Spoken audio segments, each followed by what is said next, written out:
మహర్షి శ్రీ అరవిందుల మహాకావ్య సావిత్రి రెండవ భాగం 28/11/24. అసలు కథలోకి ఇప్పుడు వస్తున్నాం మనం. ఆయన ఇంగ్లీష్లో రాశారు అరవిందులు. దీనికి ఆదూరి విజయ భాస్కర్ అనేటువంటి ఆయన చక్కని తెలుగు చేసి తన అనుభవాలు కూడా అందులో పండించారు. Savitri a legend and a symbol. మహోదయం అది అసలు పేరు ఆయన పెట్టుకుంది. అదే అరవిందులు గారు పెట్టుకుని పేరు. Savitri a legend and a symbol. దానికి మొదటి భాగం మహోదయం ఉషకాల చిహ్నం అని.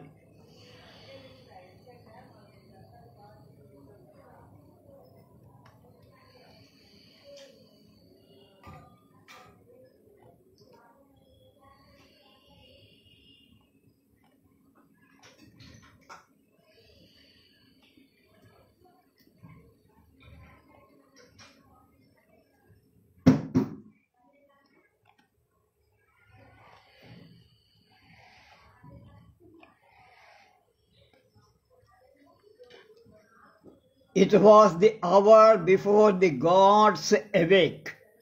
దేవతలు నిద్ర లేవటానికి ముందు కాలం అని అర్థం. అది బ్రహ్మ ముహూర్తం. పరమాత్మ చైతన్యంతో పొలకించి విశ్వ సృష్టికి సంకల్పించిన మహత్తర క్షణం. అది మనలో పరమాత్మ జాగృతం కాని బ్రాహ్మీ ముహూర్తం.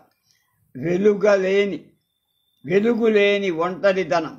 అనంతం అంధకార మందిరం. మహానిశ్శబ్దం పరచుకున్న నిశ్చలత. అది అంధ తమస్సు. రానున్నది ఉషస్సు. ఇవన్నీ అరవిందుల వాడి వాక్యమే, మనమేం కాదు.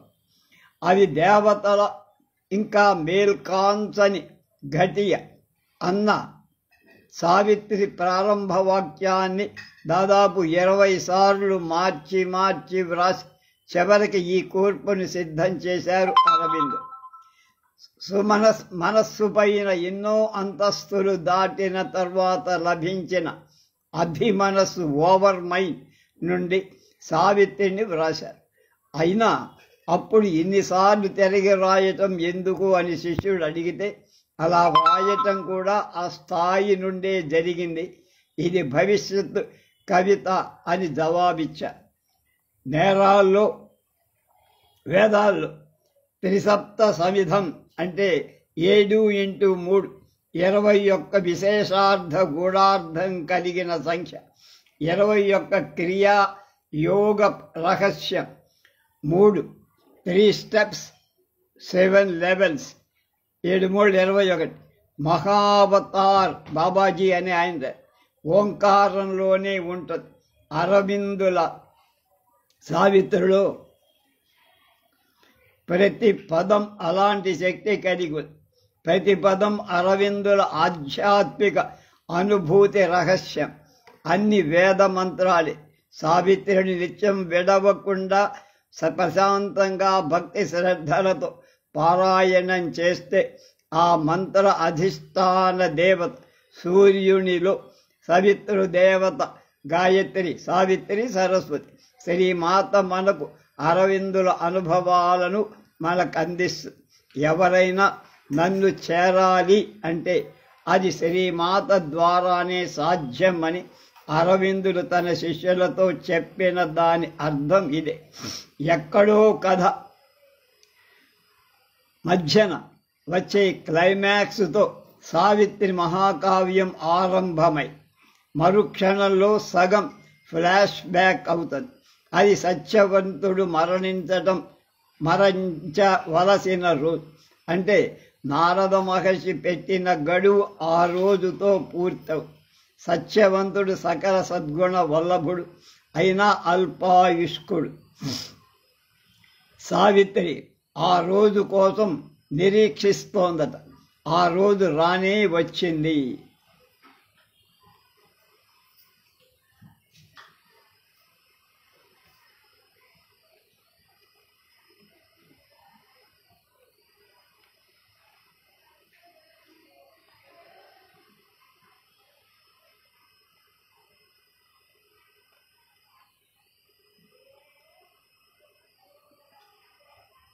అది పరమాత్మ జాగృతం కాని బ్రాహ్మీ ముహూర్తం.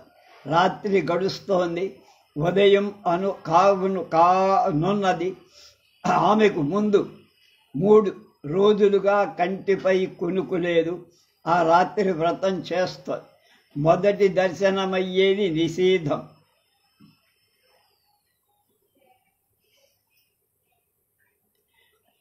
గాఢాంధకారం. రాత్రి అంతా అలముకున్నట్టుగా ఉషస్సును ముందర ముసిరే తమస్సు వేరు. కన్ను ఉన్నా కనిపించని చీకటి ఉషోదయానికి ముందరగా అలుముకున్నది. ఉషోదయంలో చీకట్లు విచ్చుకుంటాయి. అది ఉషోదయం. మనిషి ఎదలో కలిగే చైతన్యం. మనసు అజ్ఞాన అంధకారం నుండి క్రమంగా బయలుపడింది. వెలుగు నింపుకొని అందులో చివర దివ్యం కావాలి. ప్రతి జీవాత్మ పరమాత్మ స్థాయి అదే కాంక్షతో ఈ మానవ శరీరాన్ని ఎన్నో జన్మల పుణ్యంగా భావించింది. కానీ ప్రతి మానవ జన్మలో మనస్సుకు దానిపై ఇంద్రియాలతో స్వరగ మార్గంలో పరమాత్మను చేరలేకపోతోంది.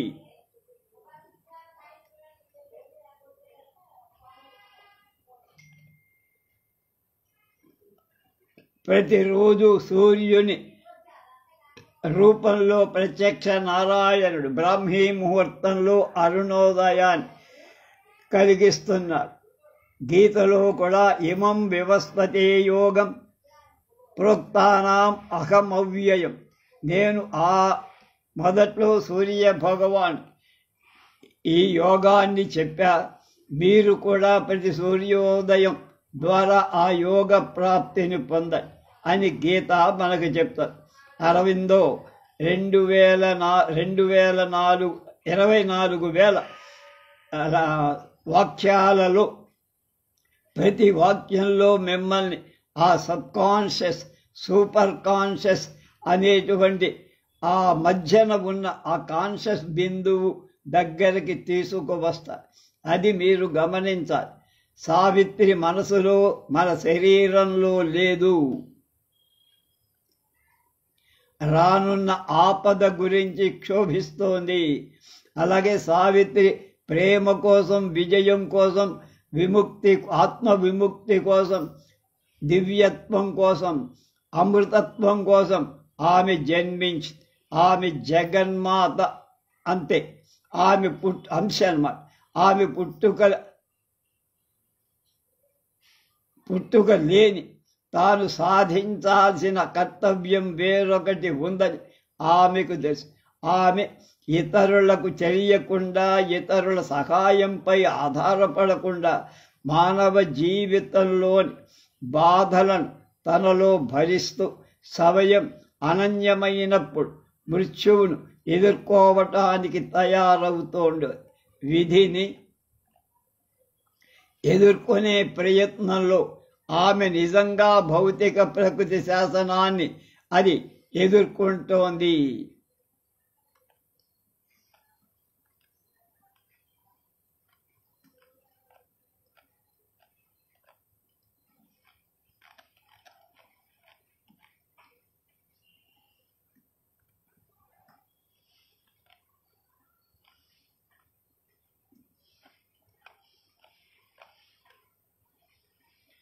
అది సావిత్రికి ముంచుకొస్తున్న మృత్యువుకు మధ్య కాల పరీక్ష.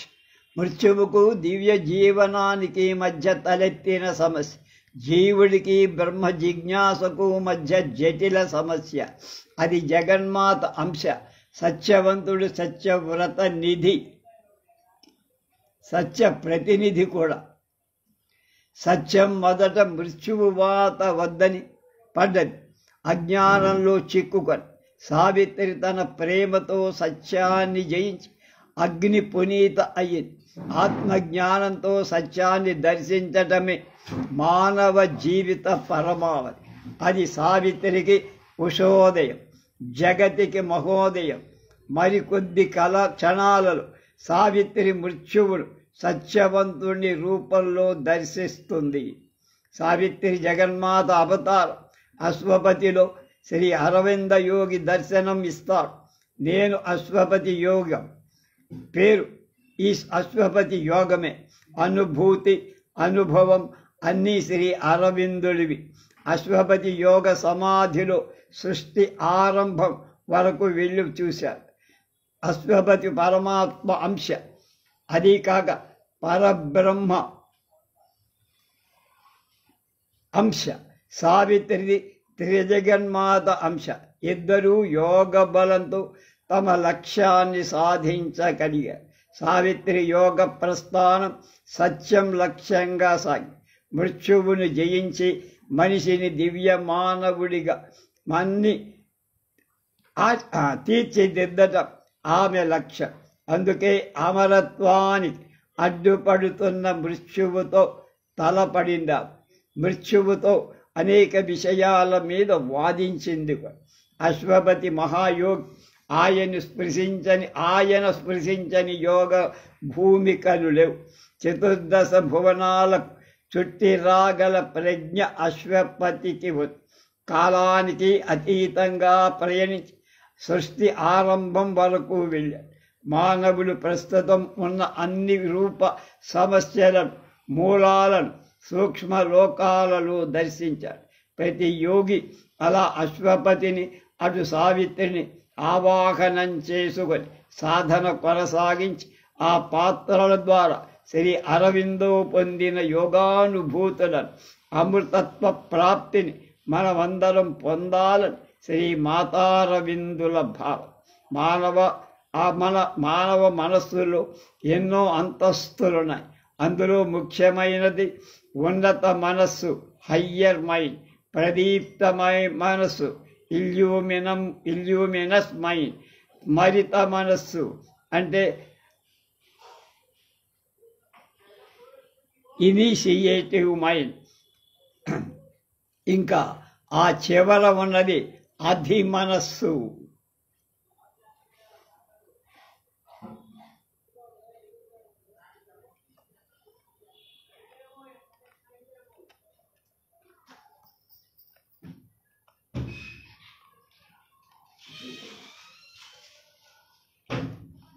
దాంట్లో 500 ఉన్నాయంట. ఏమన్నా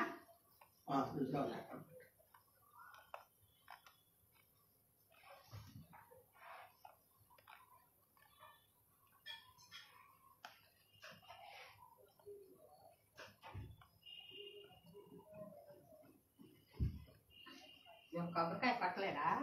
వ్యక్తం ఉండాలి.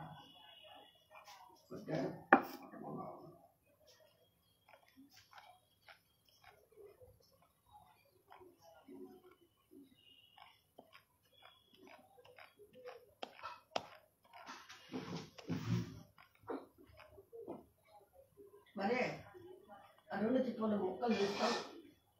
అమ్మా ఈ కాయ బాగోలేదమ్మా. కాయ ఇందులో పెట్టకు. అదేదో కొద్దిగా కుళ్ళినట్టుందమ్మా చూడు. అదేనండి. ఇది వద్దులే. నేను కొట్టింది ఏదైనా ఉంటా ఒక్క చెప్పది వేసి పెట్టేనా? పెట్టే లోపల పెట్టదు. కాదు అసలు అవసరం ఉండదా? పడేసేయమంటావా? ముక్కలు వస్తాయి. ఎండ పెట్టుకుంటాయి. నూనె ఎండలో పెట్టు. నీకు కొబ్బరి చెప్పు కావాలా? ముక్కలు తీసి పెట్టు కదా. టిఫిన్ తింటావా? తినేసావు అయితే ముక్కలు తీసేస్తా ఆ చాకుతో. మనస్సులోని సోపాన పంక్తి ఈ మానసిక పరిధులను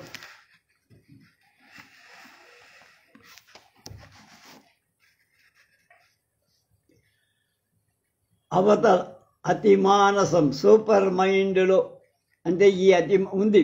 ఈ అతిమానసం మరో పరిధిలోది కాదు. ఈ స్థాయిని శ్రీ అరవిందులకు శ్రీ స్వామి వివేకానంద అలీపూర్ జైల్లో దర్శనమిచ్చి నేర్పించారు. అరవిందుల సావిత్రి వ్రాసింది ఈ అతిమానస స్థాయిలు కనుక ఈ సావిత్రి మనం అర్థం చేసుకోవాలంటే మన హృదయంలోతో చదవాలి. హృదయానికి వెనక ఉన్న చైత్య పురుషుడు అంటే సైకిక్ బీయింగ్ ఉన్నాడు. ఈ చైత్య పురుషుడు మనలో భగవంతుడి ప్రతినిధి. ఆయన సహజ లక్షణం ప్రేమానందాలు, లవ్ అండ్ బ్లిస్. ఈ ప్రేమానందాలను మనం ఎంతగా సంపాదించుకుంటే అంతగా సావిత్రిలోని నిగూఢ రహస్యాలు అర్థమవుతాయి. అరవిందులు సావిత్రి ద్వారా అందించిన ఆధ్యాత్మిక విజ్ఞానంతో వారు ప్రతిపాదించిన అంశాలు 3: పూర్ణయోగ ప్రతిపాదన, మహామానస సూపర్ మ్యాన్ ఆవిర్భావం, భౌతిక ఆధ్యాత్మిక శక్తుల సమన్వయం. ఈ 3 వారు ప్రతిపాదించిన వినూత్న విషయ. 3 మాటలలో Savitri a prayer, a master acting idea can link man's strength to transcendental force అని చెప్పారు. ఒక ప్రార్థన, ఒక ఉన్నత శక్తి, ఒక మహోన్నత భావన మానవ శక్తిని అతీత శక్తితో అనుసంధానం చేస్తాయి. అశ్వపతి ప్రార్థనతో జగన్మాత సావిత్రి రూపంలో భూమి మీద ఆ దివ్య శక్తి దిగి వచ్చి ఆమె రాకతో భూమి మీద మానవులంతా తమకు తెలియకుండానే దైవానుగ్రహాన్ని చవిచూశారు. అలానే కాలపురుషుడి స్వరూపాన్ని మార్చివేసి భూమి మీద మృత్యువు లేకుండా చెయ్యటానికి సత్యవంతుణ్ణి పునరుజ్జీవుణ్ణి చేసి సావిత్రి ఒక మహోన్నతమైన కర్మ చేసి భూమి మీద అమృతత్వాన్ని ప్రతిష్ఠించేందుకు మార్గం సుగమం చేసింది. సావిత్రి మానవ జీవితాన్ని దివ్య జీవితంగా మార్చేందుకు బాటలు వేసింది. ఈ విధంగా సావిత్రి కథలోని ప్రధాన అంశాలను అరవిందుల వారు 3 మాటల్లో, ఒక ప్రార్థన, ఒక ప్రధాన కర్మ, ఒక ఉత్కృష్టమైన భావనతో మానవ శక్తిని అతీత శక్తితో కలిపిన తీరుడు సూక్ష్మంగా మార్మికంగా చెప్పారు. సావిత్రి సూర్యపుత్రిక. ఈ శ్రీ అరవిందుల ఐతిహాసిక మహాకావ్యం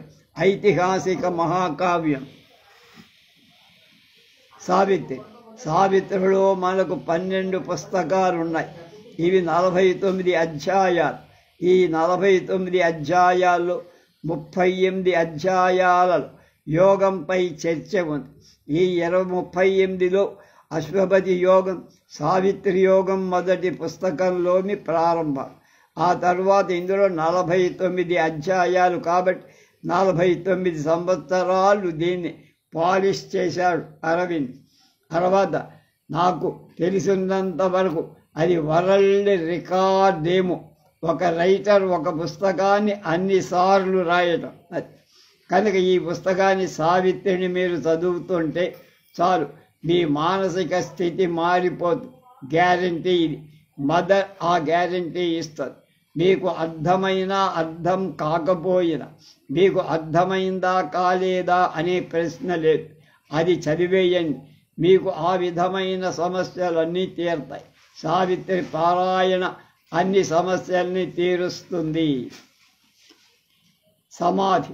ఋషులు వాళ్ళ సమాధి స్థితిలో ఉంటారు. రామకృష్ణ పరమహంస, భగవాన్ రమణులు, శ్రీ సాయి బాబా, శ్రీ అరవిందో, శ్రీ మాతా వంటి వాడు. రెండోది, గురుస్థానంలో ఉన్న వ్యక్తి శరీరాన్నంతటినీ వదిలేస్తే వారి మరణం కాదు, ధ్యానంలో శరీరాన్ని వదిలేస్తే ఆ శరీరాన్ని దాని సమాధి చేస్తాం. అది ఋషికల్పన. ఋషికల్ప సమాధి అని మనకు అర్థం కావటం. సమాధి స్థితిలో ఉన్న ఒక చేతనత్వం ఇక్కడ ఉంది. గురువుల సమాధులు అన్నీ కూడా చింతామణులే. మీ కుటుంబంలో ఉన్న అనేక సమస్యలు మీరు మీ దగ్గరలోని గురువుల సమాధి దగ్గరకి 3 రాత్రులు గడిపి ఉండి మీ బాధలు చెప్పుకొని తప్పనిసరిగా మీ బాధలు తొలగిపోతాయి. 3 రాత్రుల్లో 112 ప్రదక్షిణలు ధ్యానం చెయ్యండి. 1 గంట దగ్గరలో అరవిందు ఆశ్రమానికి వెళ్ళండి. అరవిందుల సావిత్రి పత్రికలో కేవలం 2 మంత్రాలను మాత్రమే వివరించే ప్రయత్నం చేస్తా.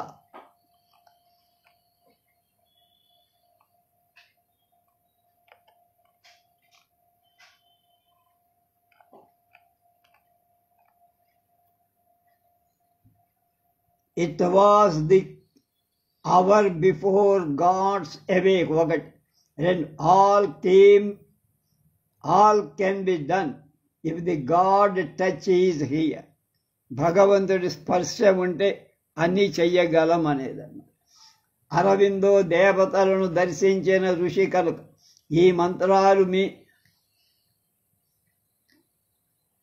అసంభవమైన కార్యాలను సంభవం చెయ్యటానికి ఉపయోగపడతాయి అని గ్యారంటీ ఇచ్చారు. It was the hour before God's awake. ఇది సావిత్రిలో మొదటి మంత్రం. ఇది మనలో దేవతలను మేల్కొనటానికి ముందు గడియ దేవతలను నిద్రలేక లేచేటువంటి వేళ అయ్యిందట. మొదట నిద్రలేవాలి దేవతలు, తర్వాత అంటే అహంకారం నిద్రపోవాలి కానీ చేతనత్వం నిద్రపోదు. ఆ స్థితిలో టైం సెన్స్ చాలా విపరీతంగా ఎక్స్పాండ్ అంటే విస్తరిస్తుంది అన్నది అర్థం చేసుకోవాలి. ఈ ఎక్స్పాండెడ్ టైం సెన్స్లోకి వెళ్ళేటువంటి దైవత్వం సావిత్రిని అర్థం చేసుకోగల ఆ స్థితి ప్రతిరోజు రాత్రి గాఢ నిద్ర దాటాక వస్తుంది. మనం నిద్రపోయినప్పుడు మనలో అసలైన దేవతలు నిద్రలేస్తారు. మన వేదాల్లో కూడా ఋగ్వేదం అగ్ని సూత్రంతో స్టార్ట్ చేస్తారు. మొదలు అగ్నితో అగ్ని మీలే పురోహితం. అగ్ని ఏం చెప్తుంది? పురోహితం. పురం అంటే శరీరం అర్థం. ఈ శరీరానికి హితం మేలు. ఈ శరీరంలో ఉన్నటువంటి మొత్తం జ్ఞానం మీరు ఆ క్షణంలో దర్శించవచ్చు. దీన్నే అరవింద్ ఇంగ్లీష్లో చెప్పారంతే. It was the hour before God's awake. ఆధ్యాత్మిక జగత్తులో ఏదో శక్తి ఉంది. ప్రతి మానవుడు భగవత్ స్వరూపుడిగా మారచ్చు. అది మన ఋషులు మనం కలిగించిన నమ్మకం. మీ చేతికి ఈ పుస్తకం అందింది అంటే ఖచ్చితంగా మీలో దివ్య దేవత్వం ఓపెన్ అయ్యే టైం వచ్చింది. అరవిందో వ్రాసిన సావిత్రి యొక్క ఒక వాక్యమైన మీ చెవుల్లో పడితే మీకు ఆ దివ్య దేవత్వం యొక్క అనుభూతి గ్యారంటీగా ఉంటుంది. మదర్ అరవిందో ఒక ఋషి అంటే ఒక విశేషమైనటువంటి మానసిక స్థితి. It was all before God's awake. ఏ దేవతాశక్తులు అని అడిగితే మన శరీరంలో ఉన్నటువంటి దేవతాశక్తి. వేద విజ్ఞానాన్ని కనుక మనం అర్థం చేసుకుంటే మన శరీరంలో ఉన్న ప్రతి ఇంద్రియానికి ఒక్కొక్క దేవత అధిపతిగా ఉన్నట్లు ఆ వేద విజ్ఞానం తెలుపుతుంది. ఆ దేవతలు నిద్రపోతే మనకు నిద్ర పడుతుంది. ఆ దేవతలు మెలకువగా ఉంటే మనకు మెలకువ వస్తుంది. అక్కడ ఇంద్రియాలే దేవతలు.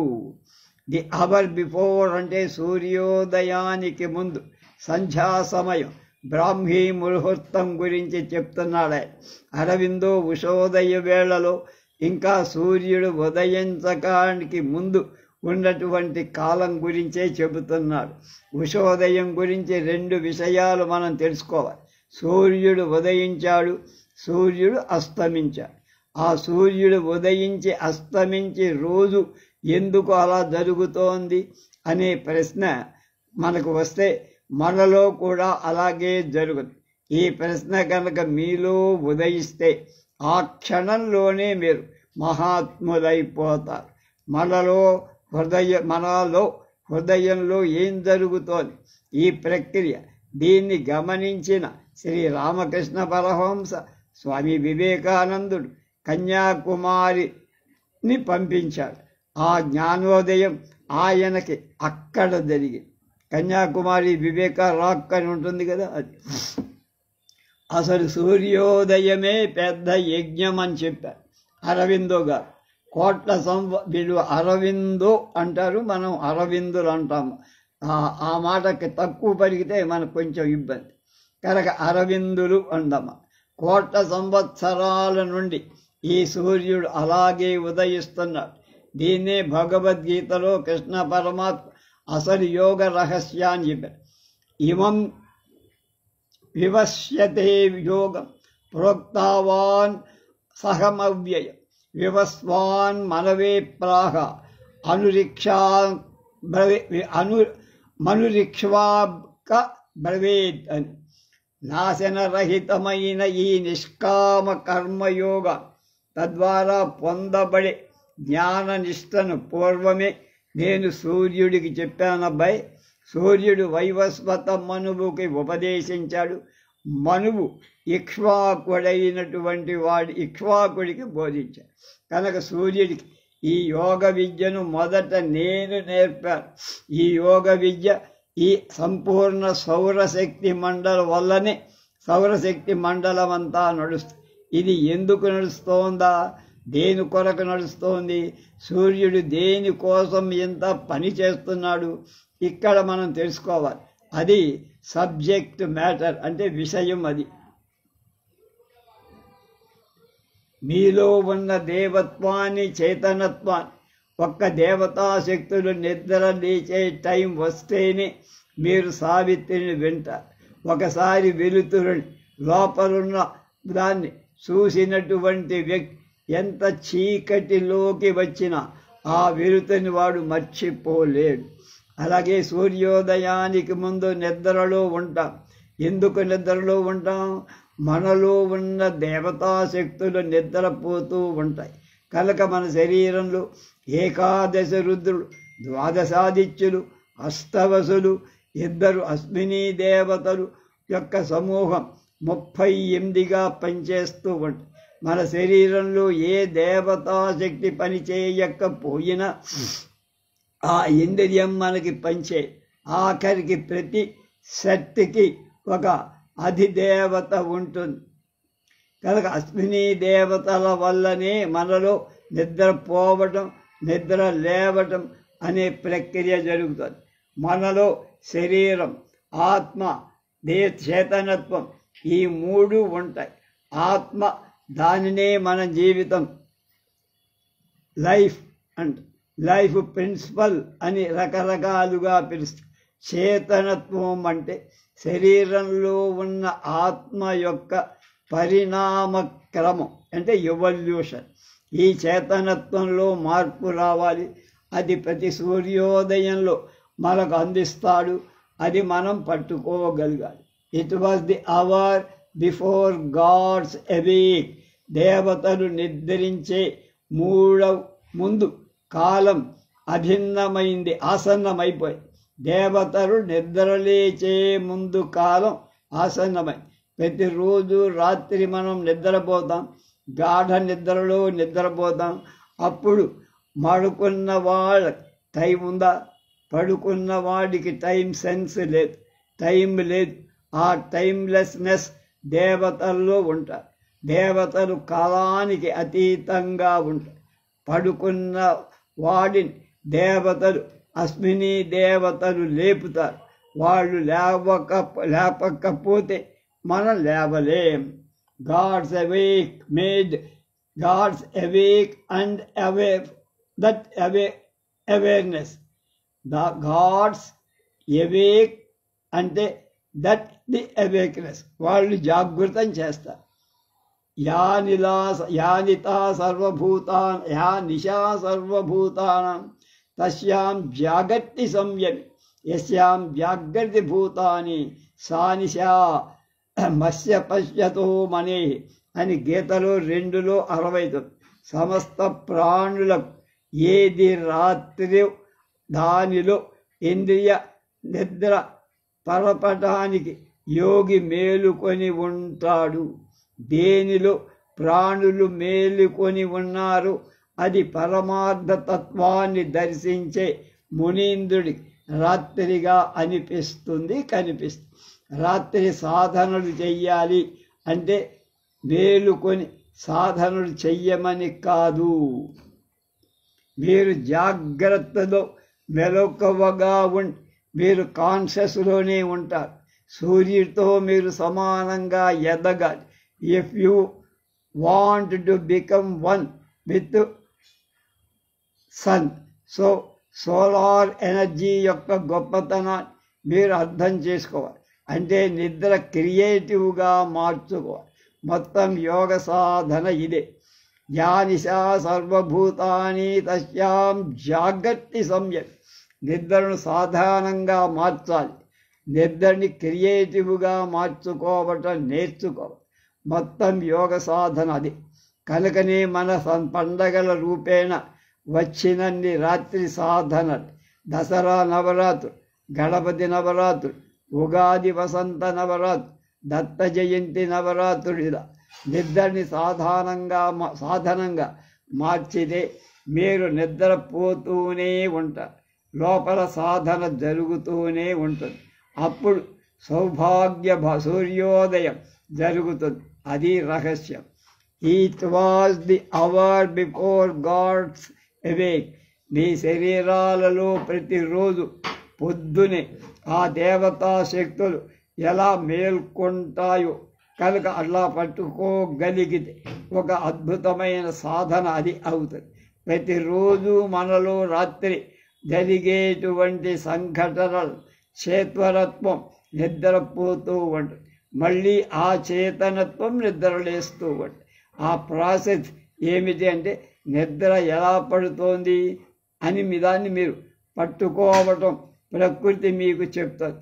కనుక దాన్ని మీరు పట్టుకోండి. అదే సాధన.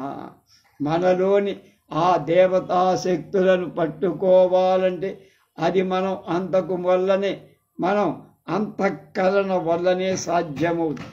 అంతఃకరణే పట్టుకోవాలి, చేతులు కాళ్ళు కావు. బుద్ధి చిత్త అహంకారాలు, ఈ నాలుగింటి మనోబుద్ధి చిత్త అహంకారాలు, ఈ నాలుగింటిని సక్రమంగా ఉపయోగించుకోవాలి. మన మనసు పూర్తిగా దాని డామినేట్ చేస్తుంది. ప్రస్తుతం మన బుద్ధిని మనం ఉపయోగించుకోవటం లేదు. గాయత్రీ మంత్రం వల్ల అది సాధ్యం. ఈ చిత్తం యొక్క వృత్తిని నిరోధించాలి అంటే పతంజలి యోగ సూత్రాల్లో చెప్పింది అదే చిత్తవృత్తి నిరోధం. అది చేసుకోవాలి. నాలుగోది అహంకారం. అసలు నేను అనే దాన్ని పక్కకు పెట్టి నామరూపాలు సంబంధించిన నేను అనే డామినేట్ చేస్తాను. దాన్ని రమణ మహర్షి చెప్పేవారు, నువ్వెవరో తెలుసుకో అన్నారు. ఈ 4 అంతఃకరణాలు సక్రమంగా పనిచేస్తే మనసులో దేవతాశక్తిని నింపుకోవచ్చు. మానవుడికి దివ్య మానవుడిగా మారచ్చు. అరవిందుల సావిత్రి సాధన ద్వారా మన అంతఃకరణ శుద్ధి కలుగుతుంది. తద్వారా సాధకుడికి అమృతతత్వ ప్రాప్తి కలుగుతుంది.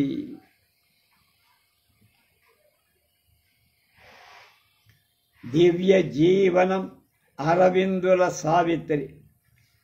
Divine life in Sri Aurobindo's Savitri. Sri అరవిందులు తమ దర్శనం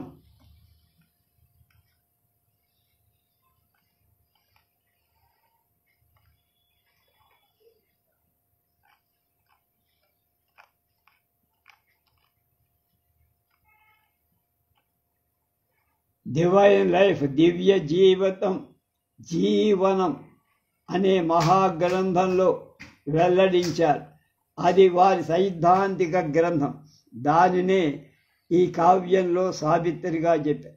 అరవిందులు దివ్య జీవనం కానీ మరే ఇతర గ్రంథం కానీ ఊహించి ఆలోచించి రాయాల. ఆ మాట వారే చెప్పారు. టైప్ రైటర్ ముందు కూర్చుంటే పైనుంచి ఒక శక్తిపాతం తన వేళ్లను కదిలించిందని, ఆ విధంగానే ఇవన్నీ రాయబడ్డాయని అరవిందరావు చెప్పారు. వారి సైద్ధాంతిక గ్రంథం దివ్య జీవనం అనేది ఆయనాటి వేదం. ఆయన జీవిత లక్ష్యం దివ్య జీవనం.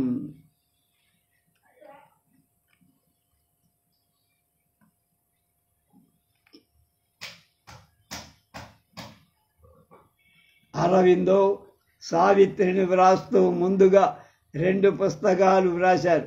Life divine is a theory, రెండవది synthesis of yoga is practical అని. ఈ 2 పుస్తకాలు ముందు చదివితే సావిత్రి గ్రంథం బాగా అర్థమవుతుంది. Sri Aurobindo spiritual vision is divine life on earth. It is blessed in Savitri, as he says in the concluding of Savitri. Nature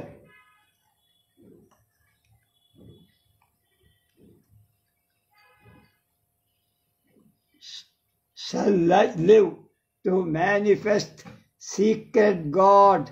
The spirit shall take up the human place. The earthly life became the life divine. To live is to love. To love is to divine. Evolution అంటే పరిణామం 2 రకాలు. ఒకటి evolution అంటే భక్తి మార్గంలో ఏ స్తోత్రం చదివినా, ఏ పూజ చేసినా ఆ ఫలితం 4 రకాల ప్రయోజనాలు కలగాలని చేస్తాం. అది ధర్మ, అర్థ, కామ, మోక్షాల చేత పురుషార్థ. ఉత్తమ మానవుడుగా జీవించటానికి వీటిని 4 వేదాలుగా ఋగ్వేద, యజుర్వేద, సామ, అథర్వ వేదాలుగా చెప్పారు. ఆ వేద సారాంశమే భగవద్గీత. దాన్ని కూడా సరిగ్గా అర్థం చేసుకోలేకపోతున్నారని కృష్ణ పరమాత్మే శ్రీ అరవిందుల ద్వారా సావిత్రిని వ్రాయించారు. ఎవల్యూషన్ టైటిల్లో ఈ అరవిందుల ద్వారా సావిత్రి ఎవల్యూషన్ ఈ సైకిల్లో మనిషి గాడ్ అనే ఒక పదం ద్వారా, లైఫ్ అనే పదం ద్వారా, ఫ్రీడమ్ అనేటువంటి పదం ద్వారా, ఇమ్మోర్టాలిటీ అమృతత్వం అనే పదం ద్వారా ఈ డివైన్ లైఫ్లో అందించారు. ఈ 4 పదాల ఎక్స్ప్రెషన్ డివైన్ లైఫ్. ఈ 4 పదాలని సంపూర్ణంగా అవగాహన చేసుకుంటే మన మానవ జీవితాలు దివ్య జీవితాలుగా మారతాయి. మన శరీరం ద్వారానే అమృతత్వాన్ని పొందవచ్చు అంటారు అరవిందుడు. మొట్టమొదట భగవంతుడంటే ఏమిటో అవగాహన చేసుకోవటానికి ప్రయత్నించండి. భగవంతుడి ఒక విగ్రహ రూపంలో చూస్తాం, దాన్ని ఐడల్ విగ్రహంగా చూస్తాం. కొంతమంది వ్యక్తులు ఆరాధిస్తారు, ఆ వ్యక్తిని ఐడియల్గా ఎన్నుకుంటారు. మూడవది తెలుసుకోవాల్సింది ఐడియా అనేది వేక్ఫుల్ కాన్షియస్నెస్. మనకి వచ్చే ఆలోచనల ప్రవాహం. రకరకాల ఐడియాస్ వస్తూ ఉంటాయి. అన్నిటికీ ఆచరణలో పెట్టం. కొన్ని ఆలోచనలో పెడతాం, ఆచరణలో పెడతాం. ఆచరణలో పెట్టేటువంటి ఆలోచనే ఐడియల్గా మారుతుంది. అది ఏమైనా కాదు. ఐడియా, ఐడియల్, ఐడల్, ఈ 3 భావనలతో భగవంతుణ్ణి అర్థం చేసుకోండి అన్నారు అరవిందో. ఆచరణలో పెట్టిన దాన్నే గీతలో శ్రద్ధ అన్నారు. మన స్పిరిచువల్ విధానంలో వాటినే విశ్వాసం, శ్రద్ధ, భక్తి అన్నారు. ఈ 3 మాటలు. విశ్వాసం అంటే మెంటల్ స్ట్రక్చర్. ఏ విశ్వాసాన్ని నువ్వు ఆచరణలో పెడతావో అదే శ్రద్ధ.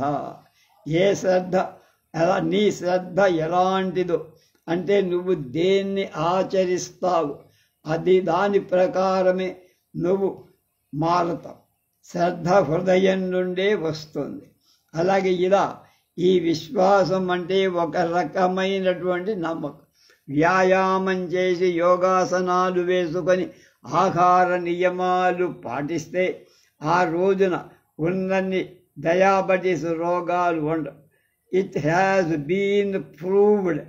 ఆ మందులేం వేసుకో అక్కర్ల. డయాబెటీస్ మెడిసిన్ ఈ క్షణం మనం మానేయచ్చు, ఒప్పుకుంటాం, కానీ ఆచరించి.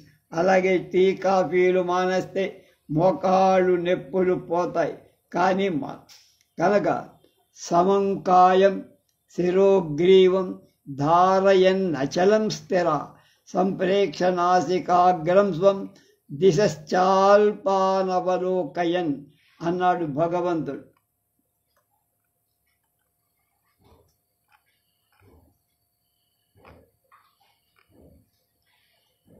భగవద్గీత 5వ అధ్యాయంలో 6వ అధ్యాయంలో నువ్వు నిటారుగా కూర్చోగలిగితే జిడ్డు కృష్ణమూర్తి గారిలాగా చాలు, నీ డిజైర్స్ ఫుల్ఫిల్ అవుతాయి, అంటే నెరవేరు అని శ్రీకృష్ణుడు చెప్పారు. అలా నిటారుగా నువ్వు రోజుకు అరగంట కూర్చుంటే నీకు ఎలాంటి లాభాలు వస్తాయి? ఎం లబ్ధ్వా చాపరం లాభం మన్యతే నాధికం తతః. అంత గొప్ప లాభాలు నేను ఎన్నడూ పొందలేదే అనుకునేంత లాభం. అది చదివాం అని తెలుసుకొని ఆచరించడం, ఆచరణ లేకపోతే శ్రద్ధ లేదనదు. అంచేత శ్రద్ధ అనే మాట మీరు చాలా జాగ్రత్తగా ఉపయోగించు. సాధకుడి భగవంతుడి మీద విశ్వాసం ఉంచుకొని శ్రద్ధగా అమలు చేస్తే చివరకు హీ బికమ్స్ దట్ ఐడియల్. ఏ ఐడియల్ని నువ్వు ఆలోచిస్తున్నావో అదిగా మారిపోతుంది. అది మనతో చెప్పింది విశ్వాసం, థాట్స్ శ్రద్ధ, థాట్స్ ఇన్ యాక్షన్, థాట్స్ భక్తి, thoughts in action till your lotus life, విశ్వాసం, టోటల్ లైఫ్, విశ్వాసం, శ్రద్ధ, భక్తి. వీటినే మనం మోడర్న్ టెక్నాలజీలో ఏం చెప్తాం? కాన్షియస్ మైండ్ విశ్వాసం, సబ్ కాన్షియస్ మైండ్ శ్రద్ధ, సూపర్ కాన్షియస్ మైండ్ భక్తి, సుప్రామెంటల్ డిసెంట్ అంటే పరాశక్తి అని. Become immortal, you become immortal. అవన్నీ చేస్తే నువ్వు ఇమ్మోర్టల్ అమృతత్వాన్ని. మీరు దేనికోసం మీ ప్రాణాలు ఇవ్వటానికి సిద్ధంగా ఉన్నారు, అది మీ ఐడియల్, అది మీ గోల్, గాడ్. ఆ గాడ్ కూడా ఇవాల్వ్ అవుతూనే ఉంటాడు కనుక ఆయన కూడా పరిణామం చెందారు. మన భారతీయ సంప్రదాయంలో 10 రకాలుగా 24 రకాలుగా చెప్పుకుంటాం. దశావతారాలు, మత్స్యావతారం, కల్కి అవతారం వరకు 10 లెవెల్స్ ఆఫ్ కాన్షియస్నెస్. గాయత్రి మంత్ర ప్రకారం 24 అక్షరాలుగా 24 దేవతా స్వరూపాలుగా ఈ గాడ్ని మనం దేవుణ్ణి అర్థం చేసుకుంటాం. ఈ గాడ్ అనే పదానికి మనకు అర్థమయ్యేలాగా ఒక్క మాటలో ఎన్ని వివరణ ఏమిటంటే, నువ్వు ఏ డైరెక్షన్లో వెళుతున్నావు అది నీ గాడ్. నువ్వు నీ మార్గంలో నీ జీవితాన్ని కొనసాగిస్తున్నావు, అదే నీ గాడ్, నీ ఐడియా. ఒకసారి నీ గాడ్ వచ్చాక నువ్వు ఇంకా ఆ మార్గంలో వెళ్ళటం మాత్రమే ఉంటుంది. ఆ మార్గంలో వెళ్ళటానికి కావలసిన జ్ఞానం, ఆ వెలుగు రకరకాలుగా అనాది కాలం నుంచి అనేక మంది మహానుభావులు మనకు అందచేశారు. శ్రీ అరవిందులు సావిత్రి ద్వారా ఇచ్చిన వెలుగు బాట రాబోయేటువంటి కొన్ని వందల సంవత్సరాల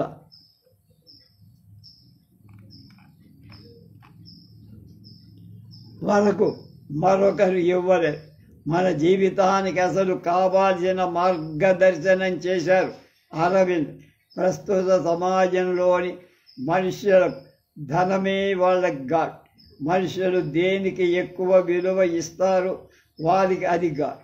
మిమ్మల్ని ఏది మోటివేట్ చేస్తుందో అదే మీ గాడ్. మీకు మోటివేషన్ ఇచ్చేది గాడ్. అరవిందులు చెప్పేది రెండవది, if there is a God you shall feel it.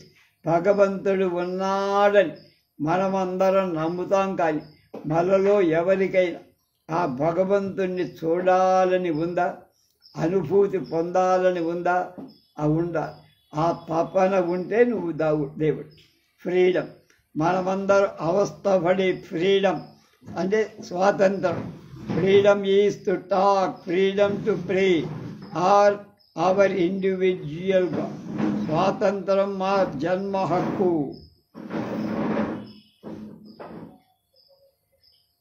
అంటాం. కానీ అరవిందులకు ఆలీపూర్ జైల్లో ఫ్రీడమ్ అనేది రెవల్యూషన్ వల్ల కాదు, యోగ సాధన వల్ల లభిస్తుందని భగవంతుడి కృప వల్ల యోగ సాధనే సావిత్రి ద్వారా లోకానికి అందించారు అరవిందో. కనుక వాళ్ళకి ఏ రకమైన ఫ్రీడమ్ కావాలన్నా యోగ సాధన వల్లనే అది సాధ్యం అని తెలుసు. మన అన్ని రకాల సమస్యల సమాధానం యోగ శాస్త్రం, సాధన. అరవిందో కృష్ణ పరమాత్మ ఆలీపూర్ జైల్లో దర్శనమిచ్చి ఈ దేశానికి స్వాతంత్రం నేను ఇచ్చేశాను అని చెప్తారు. ఇక నువ్వు దాని గురించి ఆలోచించద్దు అని సనాతన ధర్మాన్ని ప్రబోధించాడు భగవంతుడు అరవిందులకు. Freedom is something which happens in nature in course of time. కాలక్రమంలో నీకు సహజంగా ఫ్రీడమ్ వస్తుంది. దానికోసం కాలాతీతమైన స్థితిలోకి నువ్వు వెళ్ళగలిగితే తక్షణమే సంపాదించుకో. కాలాతీత స్థితిలోకి వెళ్ళకపోతే ఆ ప్రాసెస్ తెలుసుకొని అలా తయారవు. ఇది మనం మినిమం సాధనగా ఏ కాలంలో అయినా జాతి మత లింగ వయోభేదాలు లేకుండా ప్రాక్టీస్ చేస్తూ to know the process and we divine life. మనసు, రూపం, విల్, లైఫ్, సంకల్పం, జీవితం. సంకల్పం ఈజ్ లింక్డ్ విత్ లైఫ్. సంకల్పం అంటే ప్రాణము. సంకల్పానికి ఉపయోగించే టెక్నిక్స్ తెలియట్లా, అది నేర్చుకోవాలి. Life is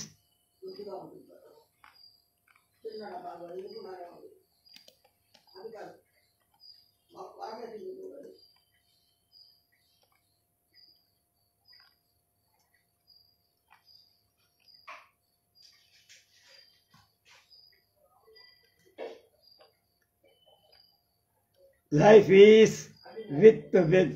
Mind is linked with form.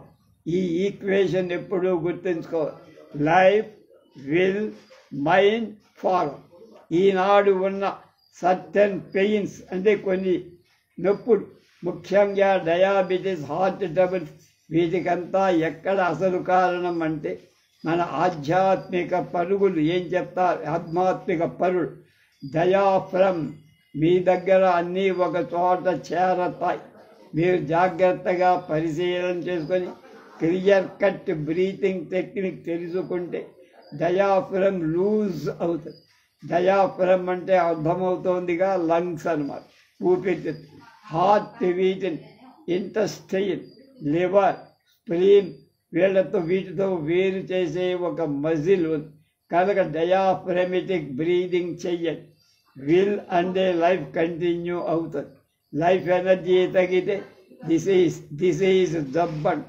Life energy పెరిగితే హెల్త్ అంట. డివైన్ లైఫ్ ఫస్ట్ పారాగ్రాఫ్లో ఎవేక్ అండ్ త్రూ అనేది కీవర్డ్, కీ ఫింగర్. ఇదే ఈ మొత్తం 1000 పేజీల డివైన్ లైఫ్ని అర్థం చేసుకోవటానికి ఆ 1000 పేజీల పుస్తకంలో చెప్పటానికి ప్రయత్నించిన దానికి కూడా కీ అంటే అవేకెండ్ థాట్. మామూలు థాట్, ఆలోచన కాదు, మేల్కొల్పే ఆలోచన. తర్వాత చెప్పింది ఇమ్మోర్టాలిటీ. మానవ జాతి భౌతిక శరీరంలో కూడా అమరత్వం సాధ్యమే అని రుజువు చేశారు అరవిందో. దాన్నే సీక్రెట్ ఇమ్మోర్టాలిటీ అన్నారు. మృత్యురహితమైన జీవనం డివైన్ లైఫ్లో గాడ్, ఫ్రీడమ్, లైఫ్, ఇమ్మోర్టాలిటీ ఈ 4 కాకుండా బ్లిస్ అనేటువంటిది కూడా వాడు. ఇమ్మోర్టాలిటీ గురించి అంటే ప్రయత్నించని వాడు బ్లిస్ గురించి ట్రై చేస్తాడు. బ్లిస్ అంటే ఆనందం, హ్యాపీనెస్. మనం ఏ పనైనా ఎందుకు చేస్తామంటే ఆనందం కోసం. అందుకే అరవిందో ఒక intermediate state of immortal consciousness అంటే మధ్యవర్తిగా ఉండేదాన్ని చెప్తారు. ఈ పదాలు జాగ్రత్తగా అర్థం చేసుకో. దీన్నే మన వేదాంత యోగ భాషలో ఆనందమయ కోశం అన్నారు. ఈ పై నాలుగింటిని అన్నమయ, ప్రాణమయ, మనోమయ, విజ్ఞాన కోశాలుగా యోగంలో చెప్పారు. కాలానుగుణ్యంగా పేర్లు మారుతూ ఉంటాయి.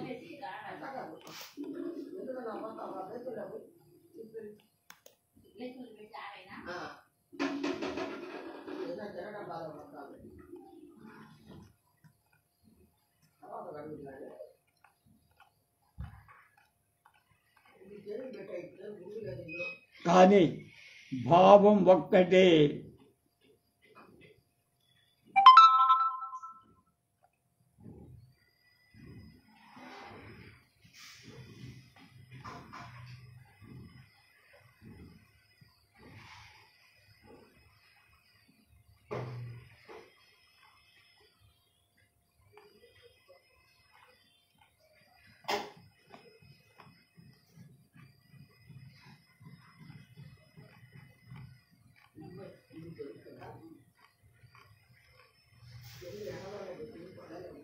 మన దేహంలోని విభాగాల వాటిని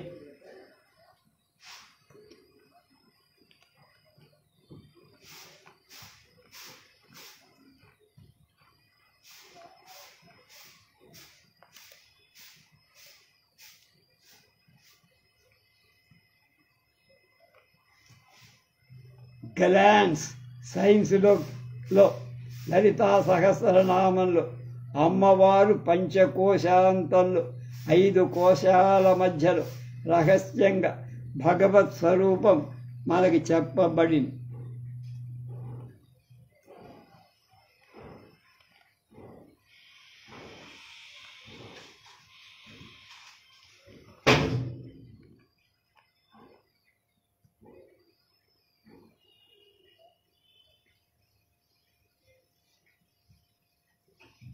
మొదట మీరు గాడ్ ఆశించిన గోల్ అని చెప్పాడు. వెళ్తున్న మార్గాన్ని లైట్తో, జ్ఞానంతో, వెలుగుతో వెలిగించుకొని ఫ్రీడమ్, తద్వారా మీరు మార్గం ఏర్పాటు. ఆ తర్వాత అమృత మన ఋషులు ఈ 5 పొందటానికి పంచేంద్రియాలు డెవలప్ చేసి 5 రకాల పూజ చేస్తాం.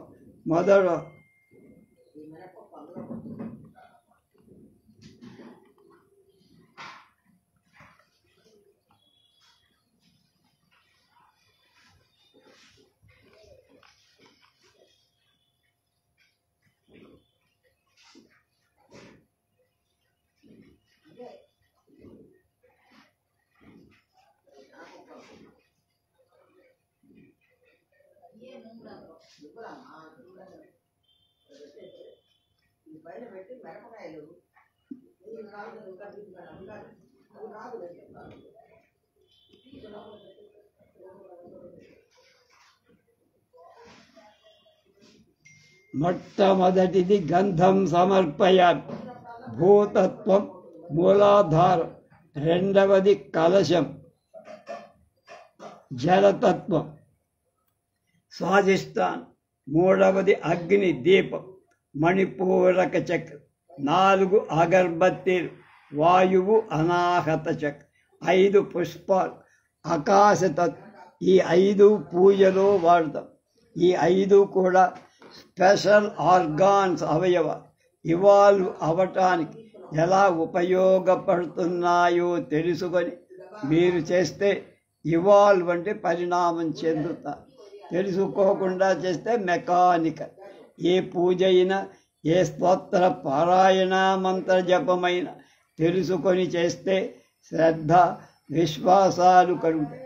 మీరు దేన్ని ఇష్టపడుతున్నారు అనేది ముఖ్యం కాదు, ఏది ఆచరిస్తారు. లైఫ్ డివైన్లో ఇంపార్టెంట్. చాలా జాగ్రత్తగా అర్థం చేసుకో. చేయాల్సిందేమిటి, చెయ్యదగిందేమిటి, అక్కడికి మనకు తేడా తెలియదు. కర్మకాండలు ఇరుక్కుపోయి నువ్వు రిచువల్గా చేస్తున్నావు. ఈ రిచువల్ వెనకాల ఉన్న భావ పరంపర ఏమిటి అనేది చాలా ముఖ్యం. ఈ భావ పరంపర స్పిరిచువలిజంలో మర్చిపోయి ఈ పూజలు ఆచరించే 5ంటికి మూలం శబ్ద స్పర్శ రూప రసగంధాలు, 5 ఫ్యాకల్టీస్. ఈ డివైన్ లైఫ్ అర్థం చేసుకోవడానికి ఈ 5 ఫ్యాకల్టీస్ సరిపో. దీని ద్వారా మీరు భగవంతుడి స్పర్శను కూడా పొందాలి. ఎలా అంటే యోగ మార్గంలో. ఆ వివరాలు రేపు తెలుసుకుందాం.